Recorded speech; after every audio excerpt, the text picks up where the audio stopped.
«Mamá, no hay lugar suficiente para ti en la fiesta». «Ya sabes cómo son estas cosas. Es mejor que te quedes en casa». Marco acababa de terminar de comer el almuerzo que yo había preparado durante 3 horas. Empujó el plato vacío hacia mí, mientras Clara se limpiaba los labios con la servilleta que yo había planchado esa misma mañana, utilizando la plancha que compré con mi pensión. Además, continuó Clara, acomodándose en su silla como si fuera la dueña de la casa que yo construí con el sudor de 30 años de trabajo, necesitamos que alguien se quede aquí para recibir a los proveedores.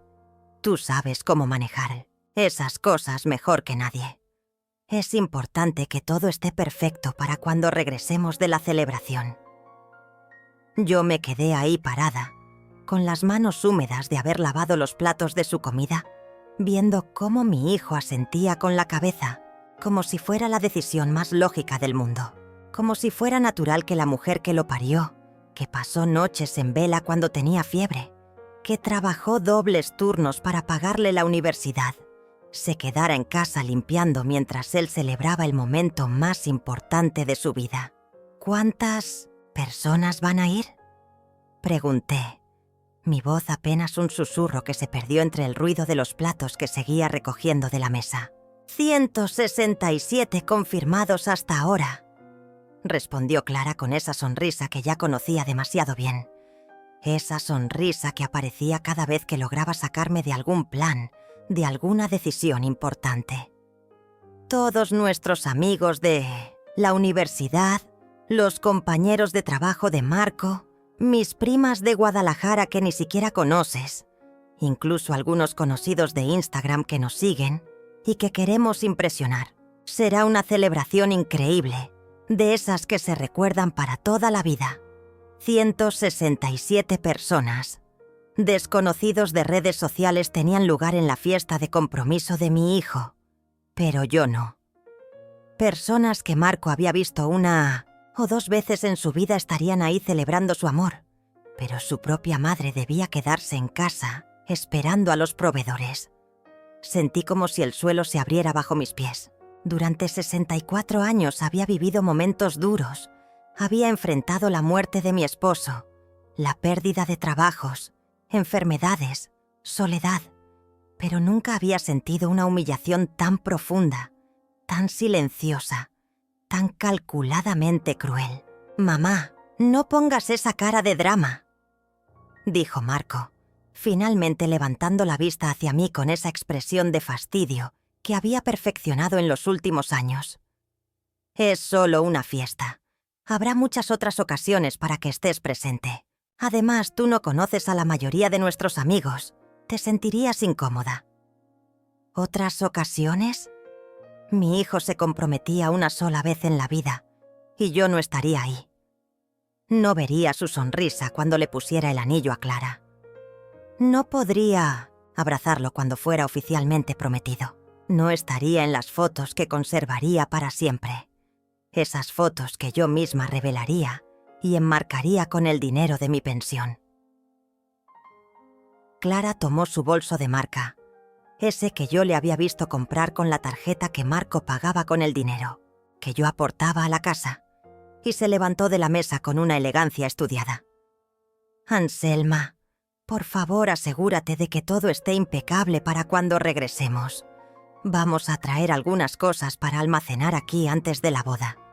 Y por favor, trata de tener lista la cena para las 9. Llegaremos con hambre después de toda la planificación». Mi nombre sonó extraño en su boca, frío, distante, como si fuera una empleada doméstica, no la suegra, no la dueña de la casa donde vivían sin pagar un peso de renta desde hace 2 años y medio. Como si fuera alguien cuya única función era servir y desaparecer cuando resultaba inconveniente. Se fueron sin despedirse, sus pasos resonando en el piso de madera que yo había lustrado esa mañana. La puerta se cerró con un sonido seco que parecía sellar mi destino. Quedarme sola con los platos sucios, los restos de comida y una herida en el pecho que parecía crecer con cada respiración que tomaba. Me senté en la silla donde había estado Marco. La misma silla donde lo había ayudado con las tareas cuando era niño, donde había curado sus rodillas raspadas, donde había escuchado sus sueños de ser arquitecto.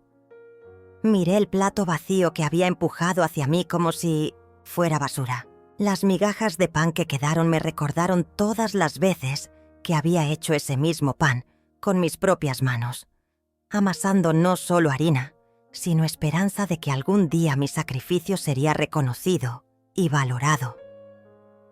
Pero ahí estaba yo, a los 64 años, siendo excluida de la felicidad de mi propio hijo, como si mi presencia fuera motivo de vergüenza. Como si, después de haberle dado todo, absolutamente todo, ya no mereciera ni siquiera estar presente en sus momentos importantes.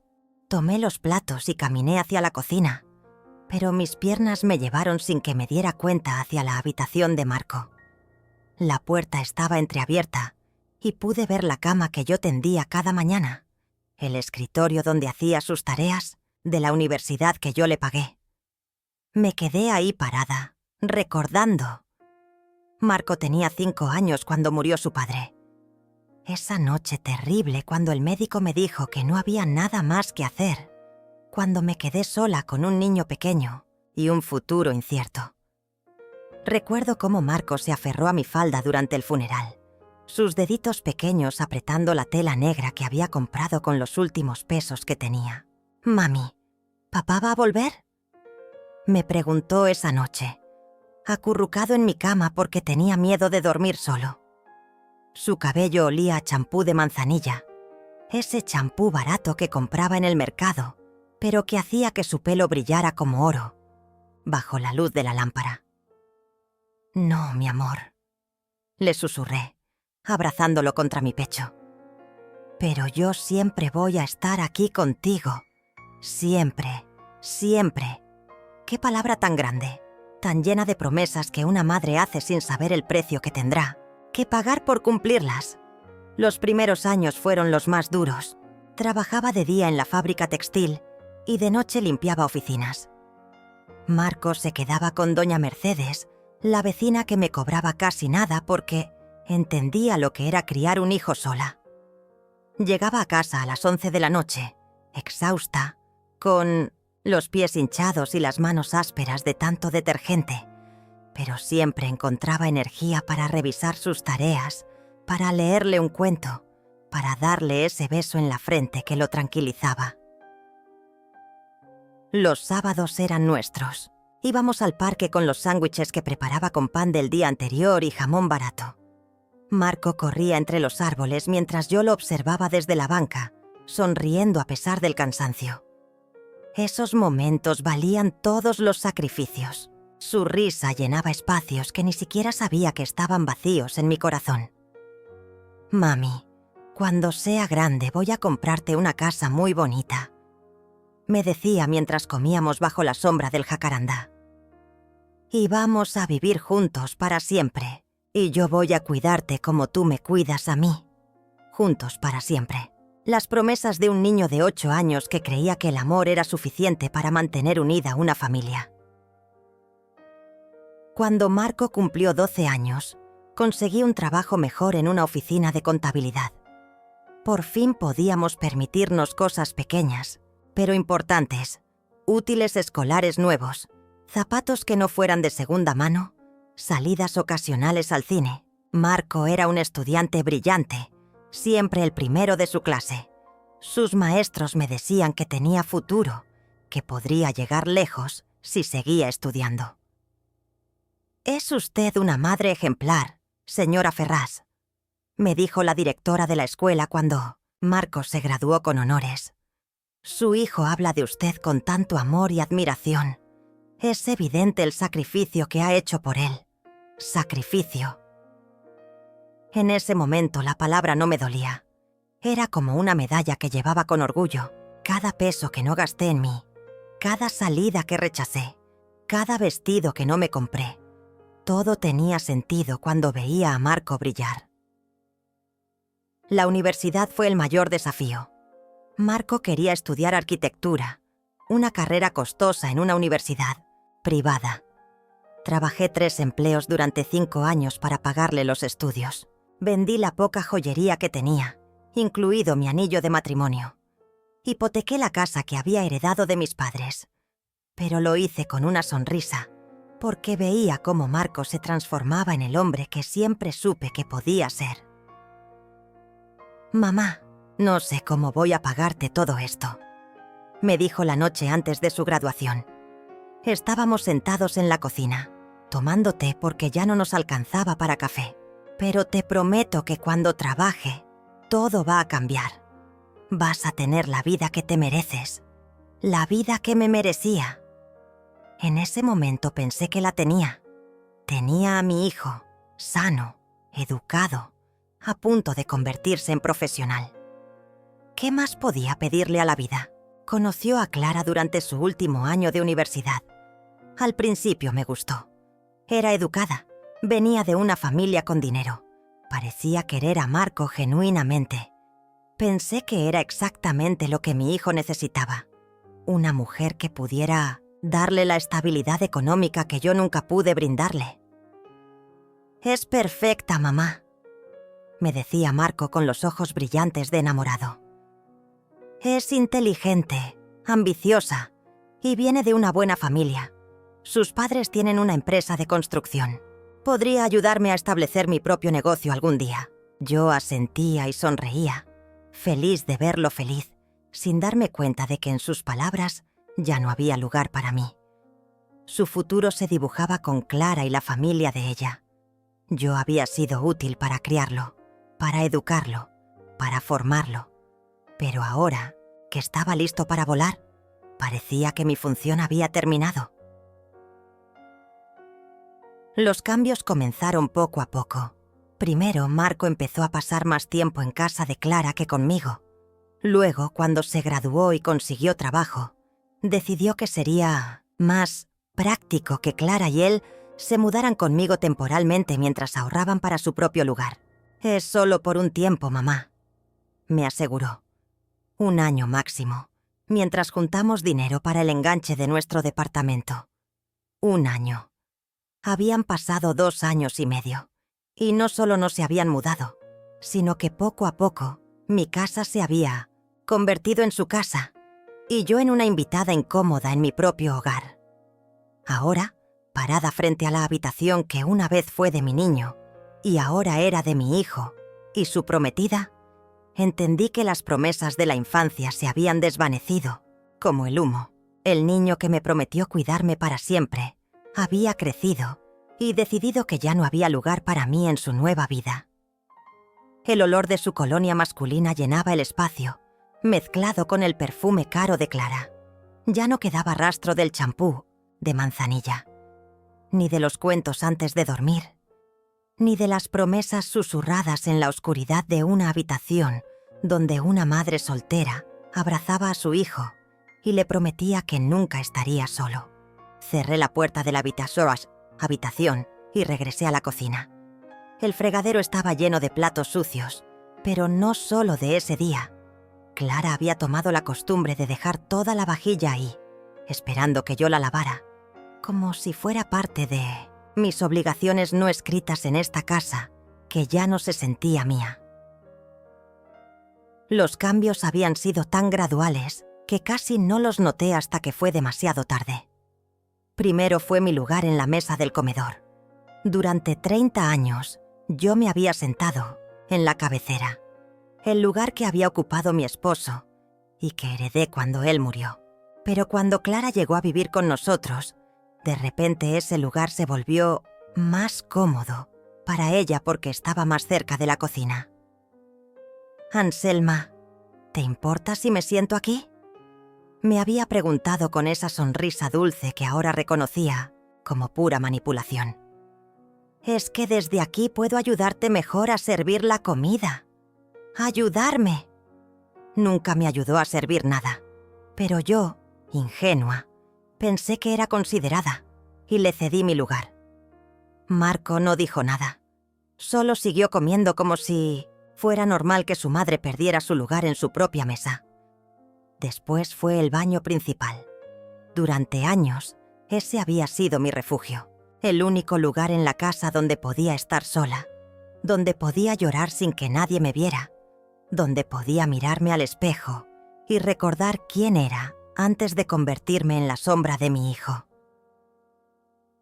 Mamá, Clara necesita más espacio para sus cosas. ¡De belleza!, me dijo Marco un día mientras yo organizaba mis cremas y medicamentos en el botiquín.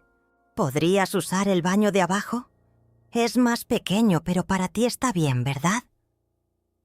Para mí estaba bien. Como si mis necesidades fueran menos importantes que las de una mujer que había llegado a mi casa hace 2 años. Como si a los 64 años fuera normal que me arrinconaran al baño de visitas. Ese que tenía una ducha diminuta y un espejo que distorsionaba mi reflejo. Pero el golpe más duro llegó hace 6 meses. Mi habitación, el dormitorio principal donde había dormido con mi esposo, donde había dado a luz a Marco en una noche de tormenta porque no llegamos al hospital a tiempo, donde había pasado noches enteras cosiendo para ganar dinero extra. Esa habitación que guardaba toda mi historia se volvió insuficiente para las necesidades de la pareja joven. «Es que necesitamos más espacio para la ropa de Clara», me explicó Marco como si fuera lo más razonable del mundo. «Y el closet principal es mucho más grande. Tú tienes menos ropa, mamá. Te va a quedar perfecto el cuarto de atrás». El cuarto de atrás. El que había sido mi lavadero, mi trastero, el lugar donde guardaba las cosas que ya no usaba. Ahí me mandaron a dormir, en una cama individual que tuve que comprar con mi pensión, rodeada de cajas con recuerdos que ya no tenía dónde poner. Esa noche, la primera noche en mi nuevo dormitorio, me senté en la cama y lloré hasta que no me quedaron lágrimas.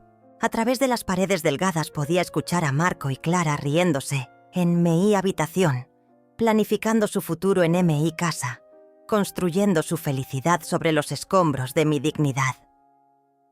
Pero lo peor no era perder espacios físicos. Lo peor era perder mi voz en las decisiones de mi propia casa. Clara había asumido el control de todo, desde qué comida se compraba hasta qué programas se veían en la televisión. Yo me había convertido en una espectadora de mi propia vida. «Anselma, ¿podrías hacer las compras de la semana?», me decía entregándome una lista escrita con su perfecta caligrafía. «Pero por favor, no compres esa marca de detergente que usas. Irrita mi piel. Y tampoco compres tanto azúcar. Marco está tratando de cuidar su peso». Mi marca de detergente, que había usado durante años sin problema, de repente era inadecuada. Mi forma de cocinar, que había alimentado a Marco durante más de 20 años, ahora era demasiado grasosa, demasiado salada, demasiado todo. Poco a poco, Clara fue borrando mi presencia de mi propia casa. Y Marco, mi hijo, el niño que una vez me prometió que me cuidaría para siempre, simplemente observaba. Peor aún, apoyaba cada decisión que me minimizaba, que me reducía, que me convertía en una extraña en mi propio hogar. «Mamá, Clara tiene razón», me decía cuando yo intentaba objetar alguna de sus imposiciones. «Ella entiende mejor estas cosas modernas y además es más joven, tiene más energía para organizar la casa». Más joven, como si mi edad fuera una enfermedad que me descalificara para tomar decisiones, como si los 64 años fueran sinónimo de incompetencia, de inutilidad, de estorbo. El control de mi pensión había sido lo último. Hace 3 meses, Marco me había sugerido que sería más fácil si él manejaba mis finanzas. «Mamá, tú no entiendes de inversiones ni de ahorros», me había dicho con esa paciencia condescendiente que usaba ahora conmigo. «Yo puedo hacer que tu dinero rinda más. Además, así no tienes que preocuparte por pagar las cuentas de la casa. Yo me encargo de todo». Encargarse de todo significaba que yo ya no tenía acceso libre a mi propio dinero. Tenía que pedirle permiso para comprar algo para mí. Tenía que justificar cada peso que quería gastar. Mi pensión, que había sido mi única fuente de independencia, se había convertido en otra herramienta de control. ¿Para qué necesitas tanto dinero, mamá?, me preguntaba cuando yo pedía efectivo para comprar algo personal. Si necesitas algo, solo dímelo y yo te lo compro. Pero él nunca me compraba lo que yo necesitaba. Compraba lo que él pensaba que yo debía necesitar. Champú barato en lugar de las pastillas que me ayudaban a dormir. Ropa genérica en lugar de las vitaminas que me había recetado el médico. Siempre con la excusa de que estaba cuidando mi salud o administrando mejor el dinero. Ahora, parada en esta cocina que ya no reconocía como mía, lavando platos con detergente que no elegí, usando una esponja que Clara había comprado, me di cuenta de que había perdido más que espacios físicos. Había perdido mi identidad, mi autonomía, mi dignidad. Me había convertido en una empleada doméstica en mi propia casa, una cuidadora no remunerada que trabajaba a cambio de techo y comida. Pero ni siquiera eso me garantizaban ya, porque, según las palabras de esta mañana, ya no había lugar para mí ni en los momentos importantes de la vida de mi hijo. El agua del grifo se había puesto fría entre mis manos. Miré por la ventana de la cocina, hacia el jardín que había cultivado durante años. Clara había decidido que las flores que yo plantaba eran demasiado comunes y las había reemplazado por plantas modernas que requerían menos cuidado. Incluso mi jardín había sido borrado. Incluso las flores que crecían de mis manos habían sido consideradas inadecuadas para la nueva vida que construían sobre los restos de la mía. Terminé de lavar los platos en silencio, sintiendo el peso de cada humillación como piedras en el pecho. Cuando sequé mis manos con el trapo que Clara había elegido, escuché el sonido familiar de una llave en la puerta de al lado. Era Cecilia, mi nieta de 16 años, que venía de la escuela. Cecilia era la hija del primer matrimonio de Clara, pero desde que era pequeña me había adoptado como su verdadera abuela. Su padre biológico vivía en otra ciudad y apenas la visitaba, así que yo había llenado ese vacío con todo el amor que tenía para dar. Era la única luz que quedaba en esta casa que se había vuelto tan oscura. «Abuela Anselma», me gritó desde la entrada, como hacía todos los días.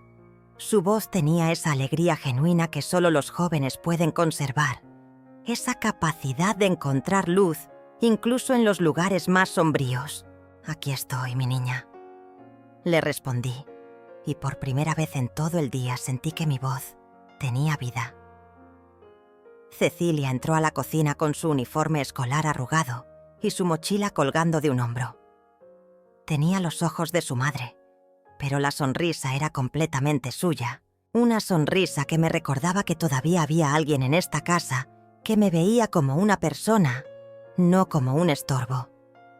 «¿Cómo te fue en el examen de matemáticas?», le pregunté, revolviendo su cabello castaño como había hecho desde que tenía 5 años. «Creo que bien. Pero la verdad prefiero cuando tú me ayudas a estudiar. Explicas mejor que cualquier maestro», me dijo mientras abría el refrigerador y sacaba la leche. «¿Hay galletas de las que haces tú?». Las galletas. Había dejado de hacerlas hace meses porque Clara se quejaba de que llenaban la casa de olores dulces y que no eran saludables para Marco. Pero en ese momento, viendo la cara esperanzada de Cecilia, decidí que algunas tradiciones valían más que la aprobación de Clara. «No, pero puedo hacer algunas ahora si quieres», le dije, y fue como si hubiera encendido una lámpara en mi propio corazón. «¿En serio? Sí, por favor». Cecilia se sentó en la mesa de la cocina, en la misma silla donde Marco solía hacer sus tareas cuando era niño. «¿Sabes qué? Hoy pasó algo raro en la escuela». Mientras saqué los ingredientes para las galletas, Cecilia me contó sobre su día, sobre sus amigos, sobre los maestros. Me habló con la confianza que solo se tiene con alguien que escucha de verdad que no juzga, que no critica cada palabra que sale de tu boca. Abuela, me dijo de repente, mientras yo mezclaba la harina con la mantequilla. ¿Tú vas a ir a la fiesta de compromiso de papá Marco y mamá? La pregunta me golpeó como un puño en el estómago. Por un momento mis manos se detuvieron. Cecilia me miraba con curiosidad inocente, esperando una respuesta que no sabía cómo dar. No, mi amor, le dije finalmente, tratando de mantener la voz estable. Parece que no hay suficiente espacio para mí. Cecilia frunció el ceño de esa forma que hacía cuando algo no le cuadraba.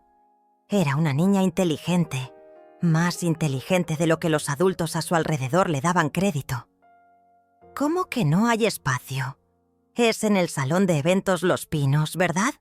Ese lugar es enorme. Yo fui a una quinceañera ahí el año pasado y cabían como 300 personas. 300 personas. Y yo no cabía.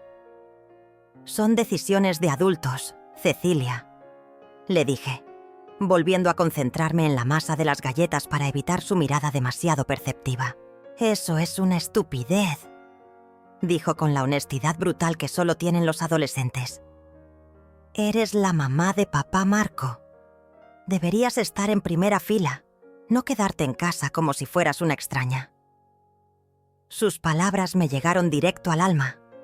Una niña de 16 años entendía algo que mi hijo de 32 aparentemente había olvidado: que las madres no son opcionales en los momentos importantes de la vida de sus hijos. Además, continuó Cecilia, mordiendo un pedazo de masa cruda que había robado del bowl, mamá ha estado muy rara últimamente, como muy controladora. ¿Has notado cómo te habla? Sí, lo había notado. Pero escucharlo de los labios de Cecilia me hizo entender que no estaba imaginando cosas, que no estaba siendo demasiado sensible o dramática. Una adolescente había visto lo que mi propio hijo se negaba a reconocer. «Tu mamá solo quiere lo mejor para Marco», le dije, aunque las palabras me supieron amargas en la boca. «No, abuela. Mamá quiere controlar todo. Y papá Marco la deja porque está enamorado y no se da cuenta de que mamá te está lastimando». Cecilia me miró con esos ojos sabios que a veces tienen los jóvenes. «Pero yo sí me doy cuenta. Y no me gusta». Puse las galletas en el horno y me senté frente a Cecilia. Era extraño cómo la honestidad de una adolescente podía ser más reconfortante que todas las palabras vacías de comprensión que había recibido de los adultos. «¿Sabes qué es lo que más me molesta?», continuó Cecilia. «Que mamá actúa como si esta fuera su casa desde siempre. Pero yo me acuerdo de cuando llegamos aquí. Tú nos recibiste con tanto amor, cocinaste mi comida favorita, me arreglaste el cuarto para que me sintiera cómoda. Y ahora ella quiere borrarte de tu propia casa. Borrarme de mi propia casa». Esas palabras resumían perfectamente lo que había estado sintiendo, pero no había podido articular. No me estaban echando de manera obvia o violenta. Me estaban borrando, poco a poco, eliminando mi presencia hasta que fuera completamente invisible. «¿Tú crees que soy un estorbo, Cecilia?», le pregunté, necesitando escuchar la verdad de alguien que no tenía ninguna razón para mentirme. «¿Estás loca?». Cecilia se levantó de la silla y me abrazó con esa intensidad que solo tienen los abrazos de los jóvenes. «Eres la persona más importante de esta casa. Eres la que mantiene todo funcionando, la que cocina, la que limpia, la que escucha, la que cuida. Sin ti, este lugar sería solo una casa vacía». Sus palabras me llenaron los ojos de lágrimas. No había llorado frente a nadie en meses, pero la sinceridad de Cecilia rompió todas las barreras que había construido para protegerme. «Además», añadió, apretándome más fuerte, «eres la única que hace galletas que saben a amor de verdad, y eso no se puede reemplazar con nada». En ese momento, abrazada por mi nieta en la cocina de mi propia casa, entendí algo fundamental. No estaba completamente sola.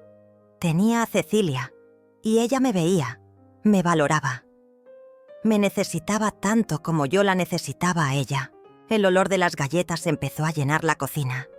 Ese aroma dulce que Clara había prohibido, pero que Cecilia había pedido.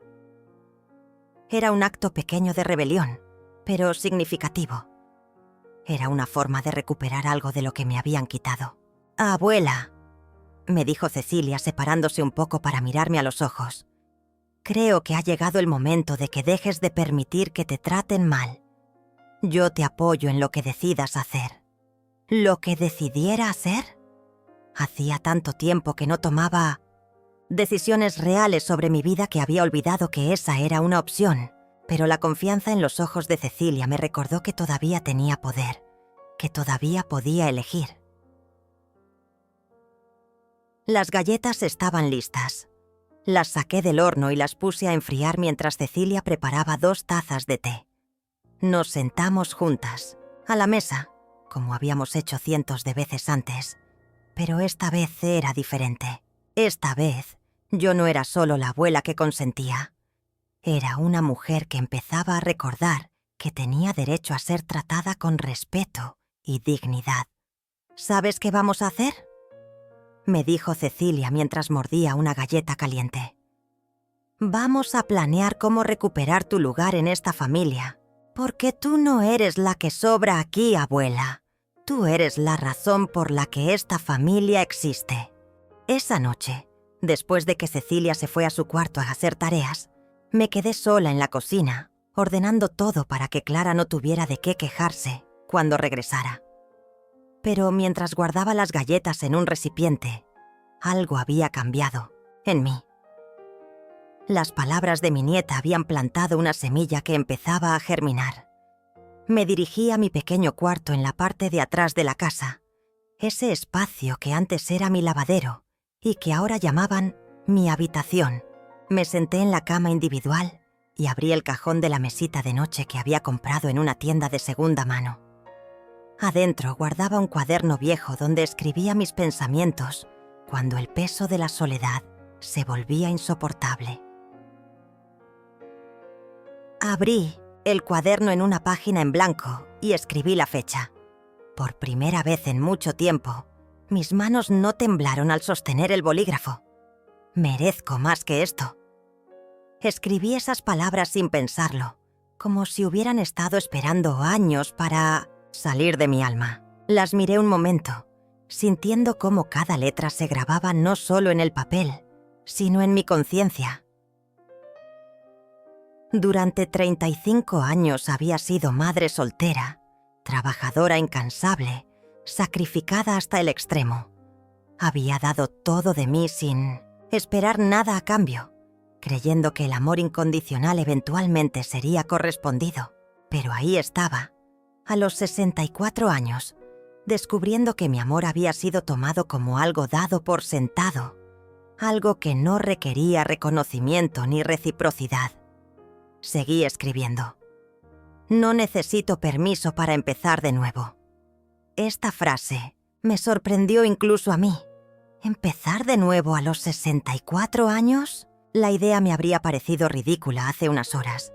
Pero ahora, después del abrazo de Cecilia y de recordar quién era yo antes de convertirme en sombra, empezaba a parecer no solo posible, sino necesaria. Pensé en todas las mujeres de mi edad que conocía. Doña Mercedes, mi antigua vecina, que había comenzado un pequeño negocio de tamales a los 62 años y ahora tenía una clientela fiel que la buscaba desde diferentes barrios. Teresa Gallardo, mi compañera de trabajo en la fábrica, que después de jubilarse había vuelto a estudiar y ahora daba clases de alfabetización a adultos mayores.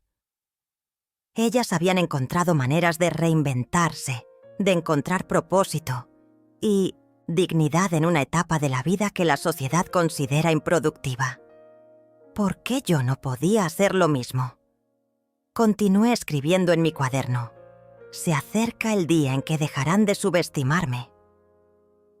Al escribir estas palabras, sentí algo que no había experimentado en años. Determinación. No la determinación desesperada de alguien que lucha por sobrevivir, sino la determinación tranquila y poderosa de alguien que ha decidido recuperar su vida. Marco y Clara habían cometido un error fundamental. Habían asumido que yo era débil, que dependía completamente de ellos, que no tenía opciones. Pero se habían olvidado de algo importante. Yo había criado a un hijo siendo viuda a los 29 años. Había trabajado múltiples empleos, había pagado una casa, había financiado una educación universitaria. No era una mujer débil que había llegado hasta aquí por casualidad. Era una mujer fuerte que había olvidado su propia fuerza. La última frase fluyó de mi bolígrafo como si la hubiera estado guardando durante décadas. No vine a vengarme, vine a recuperar lo que me pertenece. Al leer esas palabras, entendí que no se trataba de castigar a Marco o de hacer que Clara pagara por sus humillaciones. Se trataba de algo mucho más profundo y más poderoso. Se trataba de recuperar mi dignidad, mi autonomía, mi derecho a existir en mis propios términos. Cerré el cuaderno y lo guardé en el cajón. Mañana empezaría a tomar decisiones reales. Ya no más consultar si podía usar mi propio dinero. Ya no más pedir permiso para cocinar lo que me gustaba. Ya no más aceptar ser excluida de los momentos importantes de la vida de mi hijo. Pero esta noche, por primera vez en mucho tiempo, me acosté en mi pequeña cama con algo parecido a la paz. No era la paz de la resignación, sino la paz de la decisión. La paz de alguien que finalmente ha decidido dejar de ser víctima de las circunstancias y convertirse en la protagonista de su propia historia. Antes de quedarme dormida pensé en Cecilia. Mi nieta había visto en mí algo que yo había perdido de vista. Mi valor, mi importancia, mi derecho a ser tratada con respeto. Si una adolescente podía ver eso, ¿por qué yo había dejado de verlo? Mañana buscaría la manera de contactar a un abogado. Tenía derecho a mi pensión, a mi casa, a tomar decisiones sobre mi propia vida. Tenía derecho a existir sin pedir disculpas. Marco y Clara habían celebrado demasiado pronto mi supuesta derrota. No sabían que habían despertado a una mujer que había dormido durante años, pero que ahora estaba completamente despierta. Y las mujeres despiertas, especialmente las que han sobrevivido a todo lo que yo he sobrevivido, pueden ser muy peligrosas para quienes las han subestimado. Esa noche soñé con mi esposo. Él me tomaba de la mano y me decía algo que no había escuchado en años. Estoy orgulloso de ti, Anselma. Siempre lo he estado. Ahora es momento de que tú también lo estés. Me desperté con esas palabras resonando en mi mente y con la certeza absoluta de que el cambio había comenzado. La mañana siguiente desperté antes del amanecer, como había hecho durante décadas. Pero esta vez no me levanté por costumbre o por obligación. Me levanté porque tenía cosas importantes que hacer, cosas que habían estado esperando demasiado tiempo. Preparé café solo para mí, no la cafetera completa como hacía habitualmente para toda la casa. Era un gesto pequeño, pero significativo. Por primera vez en años, mis necesidades venían primero. Me senté en la mesa de la cocina con mi taza humeante y saqué mi teléfono. Busqué en Internet abogados especialistas en derecho familiar en mi ciudad. Había pensado en esto toda la madrugada y había llegado a una conclusión clara. Necesitaba asesoría legal, no para atacar a Marco, sino para protegerme a mí misma y entender cuáles eran mis derechos reales en esta situación. Encontré el bufete del licenciado Mateo Gallardo, que tenía buenas reseñas y se especializaba en casos de adultos mayores. Su sitio web hablaba de protección patrimonial y defensa de derechos de personas de la tercera edad. Era exactamente lo que necesitaba. Marqué el número antes de perder el valor. Una recepcionista amable me atendió y me dio una cita para esa misma tarde. Tenemos un espacio libre a las 3 de la tarde, señora Ferraz. ¿Le parece bien? Perfecto, respondí, y mi voz sonó más firme de lo que había sonado en meses. Después de colgar, me di cuenta de que tendría que salir de casa sin dar explicaciones. Durante los últimos años había desarrollado la costumbre de reportar todos mis movimientos, como si necesitara permiso para existir fuera de estas 4 paredes. Pero hoy sería diferente. Marco y Clara bajaron a desayunar cerca de las 8. Yo ya tenía todo preparado: huevos revueltos, tostadas, café recién hecho. La rutina perfecta de la sirvienta invisible. «Buenos días, mamá», murmuró Marco mientras revisaba su teléfono. Clara ni siquiera me miró. «Buenos días», respondí, sirviéndoles el desayuno en silencio. «Por cierto», dijo Clara mientras untaba mermelada en su tostada, «hoy van a venir mis amigas a ver opciones de decoración para la fiesta. Van a estar aquí como desde las 2 hasta las 5. Trata de no interrumpir, ¿sí? Es importante que todo se vea perfecto». Sus amigas, en mi sala, planeando una fiesta a la que yo no estaba invitada. Y yo tenía que hacer de invisible para que ellas pudieran trabajar cómodamente. «Está bien», le dije, pero por dentro sonreí. Su horario me venía perfecto para mi cita con el abogado. Se fueron a trabajar después del desayuno, dejándome con los platos sucios y una lista de instrucciones que Clara había escrito sobre cómo quería que estuviera la casa para cuando llegaran sus amigas, como si fuera una empleada doméstica que necesitaba supervisión constante.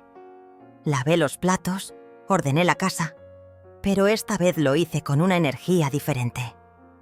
No era la energía resignada de la costumbre, sino la energía decidida de alguien que está preparando el escenario para un cambio importante. A las 2 en punto, justo cuando las amigas de Clara comenzaron a llegar, yo salí por la puerta trasera. Llevaba mi mejor vestido, el azul marino que había comprado para la graduación de Marco y que no había vuelto a usar. Me había peinado con cuidado y había usado el labial que guardaba para ocasiones especiales. El trayecto en autobús hasta el centro me dio tiempo para organizar mis pensamientos. Llevaba conmigo todos los documentos importantes que pude encontrar: la escritura de la casa, los comprobantes de mi pensión, los recibos de servicios que estaban a mi nombre. También llevé mi cuaderno con las frases que había escrito la noche anterior. El bufete del licenciado Gallardo estaba en un edificio modesto pero limpio en el centro de la ciudad. La recepcionista me recibió con una sonrisa genuina y me ofreció café mientras esperaba. Cuando el licenciado Gallardo me recibió en su oficina, me sorprendió su juventud. Esperaba a un hombre mayor, pero él tendría unos 40 años, cabello cano prematuro y una manera de hablar que me tranquilizó inmediatamente. «Señora Ferraz, cuénteme qué la trae por aquí», me dijo, invitándome a sentarme en una silla cómoda frente a su escritorio. Por primera vez en mucho tiempo, alguien me pedía que hablara sobre mi situación sin juzgarme, sin interrumpirme, sin hacerme sentir que estaba exagerando. Le conté todo. La pérdida gradual de espacios en mi casa, el control de mi pensión, la exclusión de la fiesta, las humillaciones constantes. El licenciado Gallardo tomaba notas mientras yo hablaba, asintiendo de vez en cuando con expresiones de comprensión. Cuando terminé mi relato, él se quedó en silencio un momento, revisando sus apuntes. «Señora Ferraz», me dijo finalmente, «lo que me está describiendo constituye lo que legalmente llamamos violencia patrimonial y psicológica hacia adultos mayores. Es más común de lo que imagina. Y sí, hay cosas que podemos hacer al respecto. Violencia. Esa palabra me pegó como un puñetazo. Nunca había pensado en mi situación en esos términos. Pero al escucharlo nombrado así, entendí que era exactamente eso. Marco y Clara habían ejercido violencia sobre mí de manera sistemática y deliberada. Lo primero que necesitamos hacer, continuó el licenciado, es asegurar que usted recupere el control total de su pensión. Nadie puede manejar sus finanzas sin un poder notarial específico que usted haya otorgado voluntariamente. Si su hijo está manejando su dinero sin su consentimiento pleno, eso es ilegal. El alivio que sentí al escuchar esas palabras fue indescriptible. Durante meses había sentido que estaba perdiendo la razón, que tal vez yo era demasiado dramática o demasiado sensible. Pero un profesional me estaba confirmando que mis sentimientos estaban justificados. En cuanto a la casa, añadió, revisando las escrituras que le había llevado, esta propiedad está completamente a su nombre. Usted tiene el derecho legal de tomar cualquier decisión respecto a quién vive en ella y bajo qué condiciones. Su hijo y su pareja no tienen ningún derecho legal sobre esta propiedad. Mi casa, mi pensión, mis derechos. Las palabras sonaban extrañas después de tanto tiempo de sentir que nada me pertenecía realmente. ¿Qué opciones tengo? Le pregunté sintiendo que por primera vez en años estaba haciendo la pregunta correcta. Varias. Me respondió con una sonrisa alentadora. Podemos enviar una carta legal estableciendo claramente cuáles son sus derechos y exigiendo que se respeten. Podemos recuperar el control de su pensión inmediatamente y si la situación no mejora, podemos proceder con acciones más contundentes. Me explicó el proceso paso a paso, los costos involucrados, los tiempos aproximados. Todo era más simple de lo que había imaginado, pero también más serio. No era solo cuestión de quejarme o de esperar que las cosas mejoraran por arte de magia. Era cuestión de ejercer mis derechos legales como ciudadana y como propietaria. Señora Ferraz, me dijo al final de la consulta, quiero que entienda algo muy importante.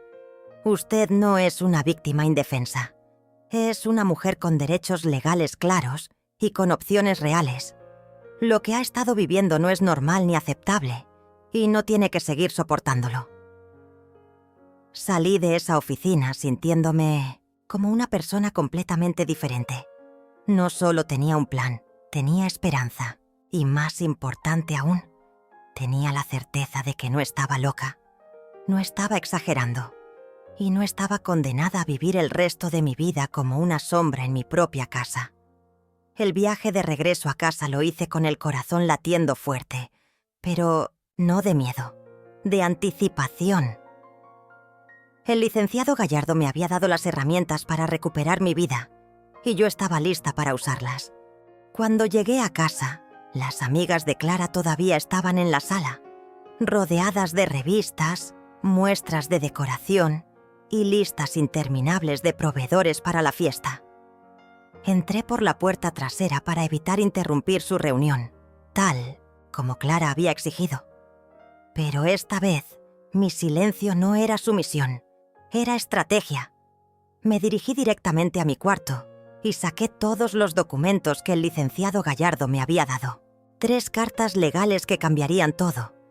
Una dirigida al banco para recuperar el control total de mi pensión. Otra dirigida a Marco y Clara estableciendo mis derechos como propietaria de la casa. Y una tercera que iniciaba formalmente el proceso legal de protección patrimonial. Las leí una y otra vez, saboreando cada palabra. Por medio de la presente se notifica que la señora Anselma Ferraz, en pleno uso de sus facultades mentales y legales, revoca cualquier acceso no autorizado a sus cuentas bancarias. Cada línea era una cadena que se rompía. Cada párrafo era un paso hacia mi libertad. Escuché risas desde la sala. Las amigas de Clara estaban divirtiéndose mucho planificando una fiesta en mi casa para celebrar a mi hijo, excluyéndome completamente. Pero ya no me dolía. Ya no me sentía invisible. Ahora sabía que tenía poder y estaba lista para usarlo. A las 5 de la tarde, las amigas de Clara se fueron. Escuché sus autos alejándose y después el silencio. Clara subió a su habitación, mi antigua habitación, y yo aproveché para llamar al licenciado Gallardo. «Licenciado, soy Anselma Ferraz. He decidido proceder con todo. Mañana mismo quiero que envíe las cartas». «Perfecto, señora Ferraz. Las cartas saldrán mañana por la mañana. El banco deberá responder en máximo 48 horas y su hijo recibirá la notificación legal el viernes. ¿Estás segura de que quiere proceder?» Completamente segura. Esa noche, cuando Marco y Clara llegaron del trabajo, la casa estaba perfecta. Había preparado la cena. Todo estaba limpio y ordenado. Actué como siempre, como la madre y suegra servicial que esperaban encontrar. Pero por dentro, una revolución silenciosa había comenzado. «¿Cómo estuvo la reunión con tus amigas?», le preguntó Marco a Clara mientras cenábamos. «Perfecta. Ya tenemos todo organizado para la fiesta». «Será increíble», respondió Clara, lanzándome una mirada que claramente decía: «Y tú no estarás ahí para arruinarlo». «Qué bueno», murmuré, cortando mi pollo con calma perfecta. No sabían que el viernes recibirían una carta que cambiaría toda la dinámica de poder en esta casa. No sabían que ya no era la mujer débil y manipulable que creían que era. El jueves transcurrió normalmente. Marco se fue a trabajar. Clara salió de compras con mi dinero, por última vez, y yo me dediqué a las tareas de la casa. Pero cada acción tenía un sabor diferente. Ya no limpiaba por obligación, sino por elección. Ya no cocinaba por sumisión, sino porque decidía hacerlo. Cecilia llegó de la escuela como siempre, y cuando me vio en la cocina, inmediatamente notó algo diferente en mí. «Abuela, te ves, no sé, diferente, como más viva, ¿sí?», le pregunté sonriendo mientras preparaba su merienda. «Sí, tus ojos brillan diferente. ¿Pasó algo bueno?». No podía contarle los detalles todavía, pero necesitaba que supiera que su apoyo había sido fundamental. «Lo que pasó, mi niña, es que recordé algo muy importante gracias a ti». «¿Qué cosa?». «Recordé que merezco ser tratada con respeto y que tengo el poder de hacer que eso suceda». Cecilia me abrazó fuerte. «Siempre lo supe, abuela. Solo tenías que recordarlo tú también». El viernes por la mañana, Marco y Clara desayunaron apresurados porque tenían una reunión importante en el trabajo. Después de que se fueron, me quedé en la cocina esperando.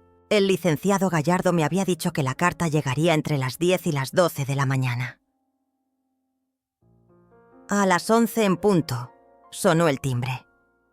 Era un mensajero con un sobre certificado dirigido a Marco Ferraz. Mi corazón latía fuerte, pero no de miedo, de expectativa. Firmé de recibido y dejé el sobre en la mesa del comedor, exactamente donde Marco lo vería cuando llegara del trabajo. El resto del día se me hizo eterno.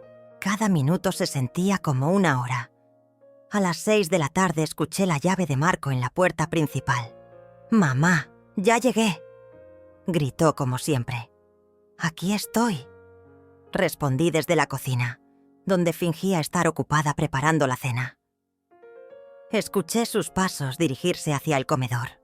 Después un silencio. Después el sonido del papel rasgándose. Después otro silencio. Este más largo. «Clara, ven acá inmediatamente». Su voz tenía un tono que no había escuchado antes. Pánico, confusión, ira. Clara bajó corriendo las escaleras. «¿Qué pasa?», Li esto. El silencio que siguió fue tan denso que pude sentirlo desde la cocina. Después escuché la voz de Clara, aguda y nerviosa. «¿Qué significa esto? ¿Tu mamá contrató un abogado?». «Mamá», gritó Marco. «Ven acá, ahora». Su grito no me intimidó. Ya no tenía poder sobre mí.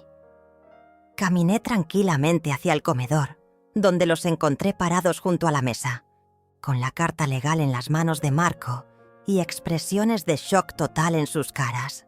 ¿Qué significa esto?, me preguntó Marco, agitando la carta en el aire.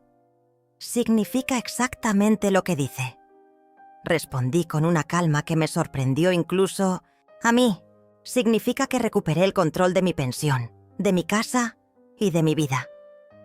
¿Estás loca?, gritó Clara. ¿Cómo se te ocurre contratar un abogado sin consultarnos? Nosotros te cuidamos, te damos techo, te damos comida. Mi techo, corregí suavemente. Mi comida que compro con mi dinero. Mi casa, donde ustedes viven sin pagar renta. Marco se dejó caer en una silla, leyendo la carta una y otra vez, como si no pudiera creer lo que estaba viendo. Mamá, ¿cómo pudiste hacernos esto?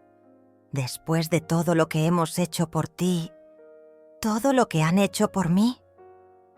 Las palabras salieron de mi boca con una claridad que cortaba el aire.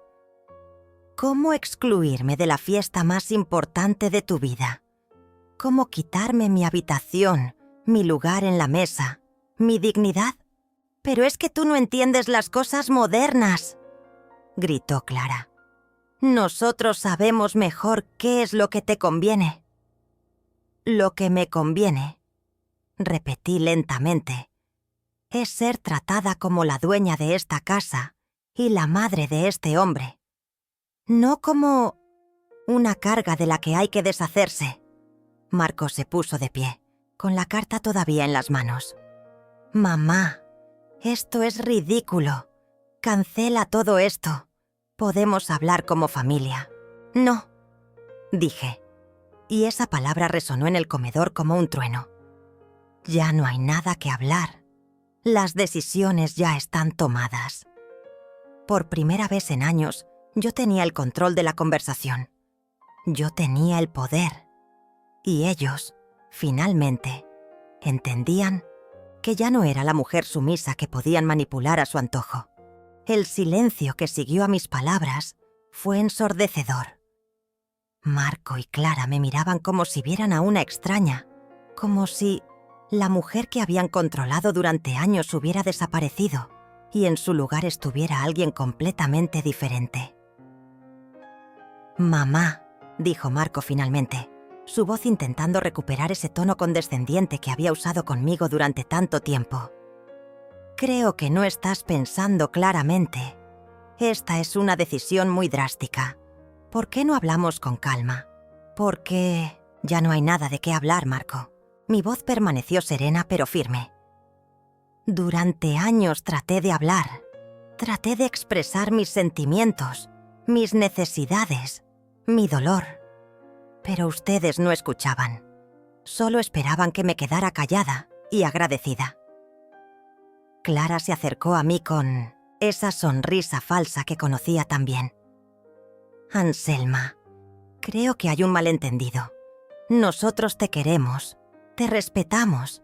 Si algo te molestó, podemos solucionarlo hablando. ¿Un malentendido? La ironía en mi voz era palpable. Es un malentendido que no haya lugar para mí en la fiesta de compromiso de mi hijo. Es un malentendido que me hayan quitado mi habitación, mi lugar en la mesa, mi dignidad. Pero es que son cosas prácticas. Explotó Clara, perdiendo por fin la compostura. La habitación es más grande para nosotros. Tú tienes menos ropa. La fiesta es para gente joven. Tú no conoces a nuestros amigos. Exacto, le dije. Y mi sonrisa fue genuina por primera vez en esa conversación. Gracias por confirmar exactamente lo que pensaba. Para ustedes, yo soy solo un estorbo que hay que acomodar en los espacios que sobran.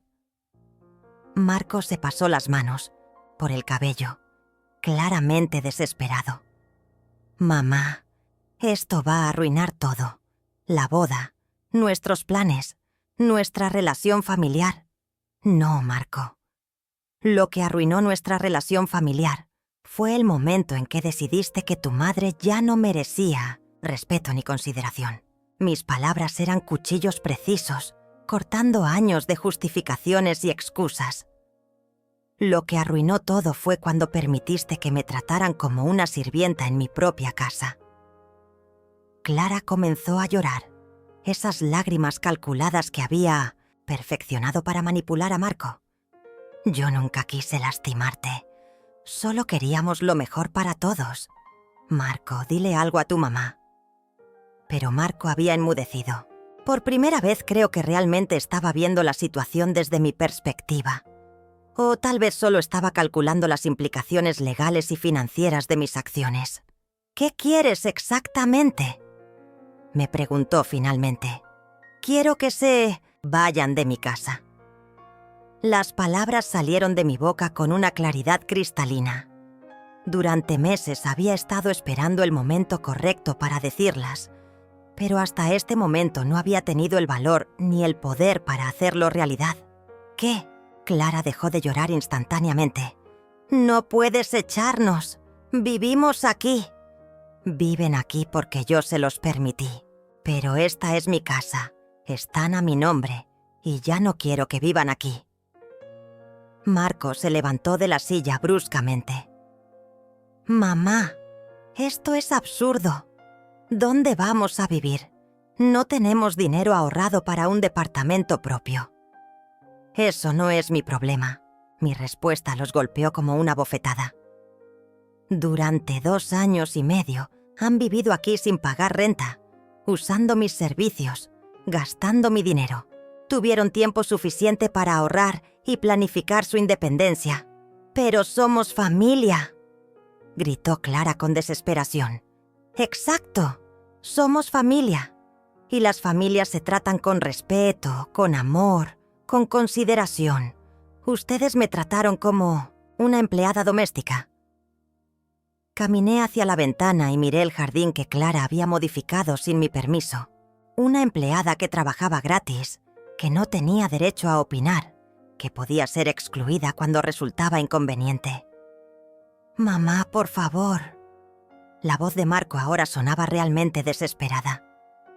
«Podemos cambiar. Podemos hacer las cosas diferentes». ¿Cómo invitarme a tu fiesta de compromiso?, le pregunté, volteándome para mirarlo directamente a los ojos. Marco miró a Clara, después me miró a mí, después volvió a mirar a Clara.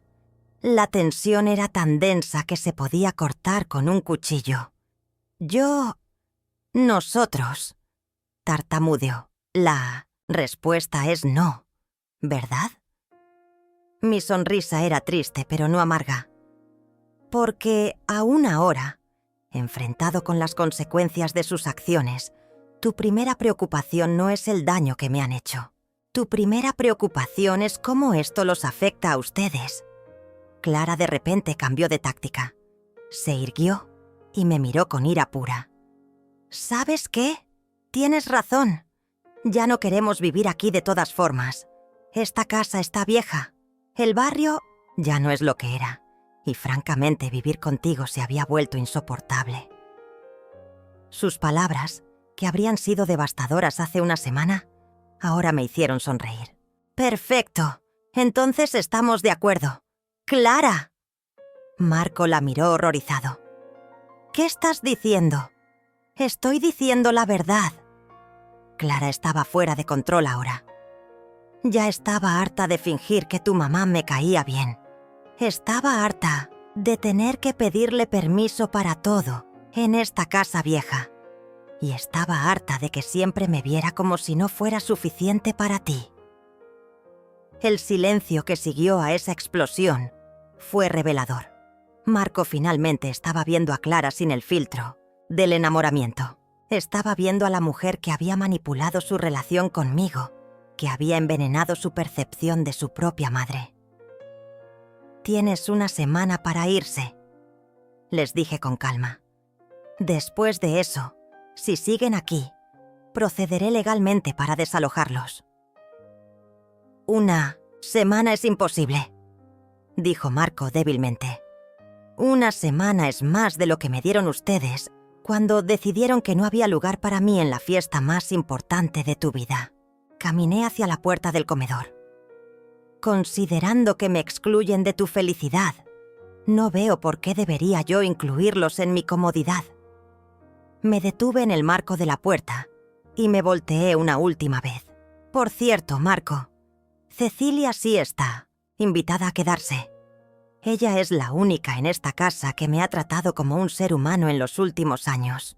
Salí del comedor y subí a mi cuarto. Al cuarto de atrás donde me habían arrinconado. Pero esta vez no con resignación. Esta vez con la satisfacción de alguien que finalmente había recuperado su poder. Desde mi habitación podía escuchar la discusión que había estallado entre Marco y Clara. Sus voces subían de tono, se acusaban mutuamente, revelaban resentimientos que habían estado ocultos bajo la superficie de su relación perfecta. Me senté en mi cama y abrí mi cuaderno. Escribí una última frase. El día llegó. Ya no me subestiman. Porque finalmente entendieron que nunca fui su víctima. Solo estaba esperando el momento correcto para recordarles quién manda realmente aquí. 3 meses después, mi casa volvió a sentirse como un hogar. Marco y Clara se habían mudado al cabo de 5 días, no una semana. La discusión que siguió a mi ultimátum había revelado tantas fisuras en su relación que necesitaban espacio urgentemente para resolverlas o para terminar de romperse. Cecilia se quedó conmigo, como le había prometido. Su madre, después de la conmoción inicial, había aceptado que tal vez mi nieta estaría mejor en un ambiente donde fuera valorada y escuchada. Clara estaba demasiado ocupada tratando de salvar su relación con Marco como para pelear por la custodia. La mañana de hoy era especial. Era sábado, y Cecilia y yo habíamos establecido una nueva tradición: desayunar juntas en el jardín, rodeadas de las flores que había vuelto a plantar. Las plantas modernas de Clara habían durado menos que su estancia en mi casa. Abuela, ¿no te parece irónico que al final la fiesta de compromiso se canceló?, me preguntó Cecilia mientras untaba mermelada en su tostada. Era cierto, la crisis que había provocado mi demanda legal había expuesto tantos problemas en la relación de Marco y Clara que habían decidido posponer el compromiso indefinidamente. La fiesta, que era tan importante que no había lugar para mí, finalmente no había ocurrido. No es ironía, mi niña, es justicia poética, le respondí, sonriendo mientras contemplaba mis rosas que florecían nuevamente. Los primeros días después de que se mudaran habían sido extraños. Durante años me había quejado del ruido, de la falta de privacidad, de sentirme invadida en mi propia casa. Pero cuando finalmente tuve silencio y espacio, tuve que reaprender a estar sola conmigo misma. No fue fácil.